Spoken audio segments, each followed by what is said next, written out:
Gennady Golovkin versus Daniel Geale. I think people are kind of sleeping on this fight. And they're sleeping on Daniel Geale. I know the Golovkin people are not, though.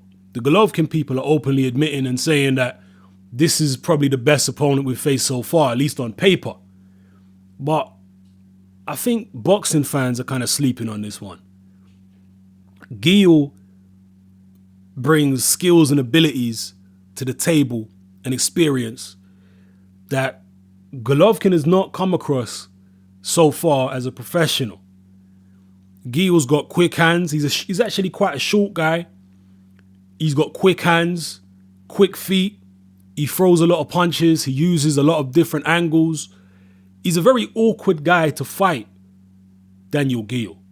And there's the potential there, I think, to give Golovkin a very, very good fight. I think there's the potential there. Now, obviously, when you've never been in there with a guy like Golovkin who can hit that hard, who has such heavy hands, forget about all your experience. That can go out the window once you get hit harder than you've ever been hit before. But like I say, at the same time, Daniel Geale has attributes that Golovkin's never faced before as a pro. The nearest thing to Daniel Geale's kind of foot speed and movement was, I can't remember the guy's name now. It was another Eastern European guy. Forgive me, but I can't remember the guy's name. Golovkin fought him, I think, last year or the year before. You guys will know who I'm talking about. You can drop it in the comment section below. That guy did have good foot movement. That guy was fairly athletic and quick. But he was one of them type of guys who fights with his hands down. Whereas Daniel Geale keeps his hands up. He has a nice tight guard, keeps his hands up, works the angles, stays busy, uses combination punching. I was actually quite impressed with Daniel Geale, even though he officially lost to Darren Barker. I was actually quite impressed with him in the Darren Barker fight. I thought his combination punching and his speed and movement and all that was pretty impressive, especially for a middleweight. So it'll be interesting to see how Golovkin is going to deal with Daniel Geale. I'll be very interested to see how he's going to deal with him. Stylistically, just in terms of styles, if you take power out of the equation, stylistically, I think Daniel Geale has the potential to beat Gennady Golovkin from a stylistic standpoint. He's got the ability to give him all types of problems, at the very least, in my opinion, with his experience and, speed and whatnot and movement.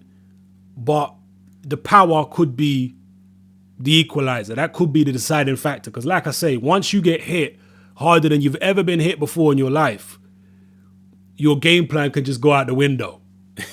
You have to then adjust what you're doing in the ring to try and avoid getting clocked with that numbing punching power. So we'll see whether Daniel Geale can actually avoid getting hit with those big clubbing shots. And if he does get hit, will he be deterred? Most of Golovkin's opponents have been deterred once they got hit. The only guy who wasn't was Curtis Stevens. He wasn't deterred, but he still ended up getting beaten up badly and stopped. So we'll see what happens. But I'm very much looking forward to this fight. To me, it's very interesting, and this is definitely, at least on paper, the best guy Golovkin's been in with as a professional so far. So look forward to seeing it. Drop your comments below. How do you see this fight playing out? Are you taking Golovkin? Are you taking Geale?